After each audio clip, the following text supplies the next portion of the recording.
İctimai yerdə siqaret çəkən vətəndaşa polis əməkdaşı tərəfindən 80 manat məbləğində cərimə tətbiq edilir. Əgər tütün məmulatının kötüyü ətraf mühitə atılırsa, bu zaman fiziki şəxslər üçün cərimə məbləği 300 manat olur. Ancaq əksər hallarda vətəndaşlara qayda pozuntusunu sübut edən foto və ya video material təqdim edilmir. Hüquqşünas Ramil Süleymanov deyir ki, şəxsin barəsində hər hansı bir inzibati tənbihə dair protokol tərtib edilirsə, bu zaman həmin şəxsin istəyi ilə qayda pozuntusunun sübutu üçün foto və ya video təqdim edilməlidir.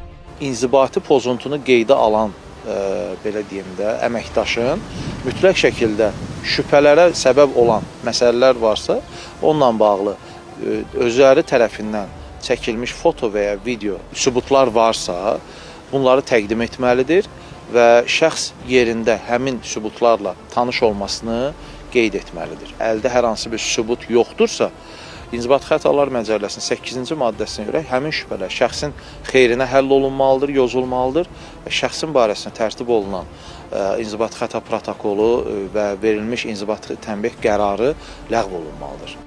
Ramil Süleymanovun sözlərinə görə tütün məmulatlarından istifadə qaydalarının pozulmasına görə cərimə yazılarkən məkan və digər məsələlər də nəzərə alınmalıdır. Açıq havada, hər hansı bir yerlərdə şəxsin siqaret çəkməsi hələ onun tam olaraq inzibati məsuliyyətə cəlb olunması anlamına gəlmir.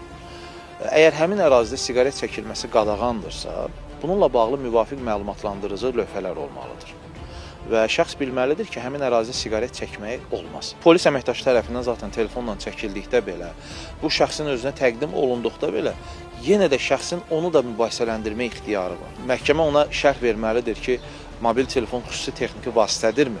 Hüquqşünas onu da bildirib ki, bəzən məhkəməyə müraciət edən şəxs qaydaları bilmədiyi üçün bu cür neqativ əmələ yol verdiyini deyir. Lakin qanunu bilməmək şəxsi məsuliyyətdən azad etmir. Hər bir halda siqaretdən imtina etmək həm şəxsi sağlamlıq, həm də ətraf mühitin qorunması baxımından vacibdir.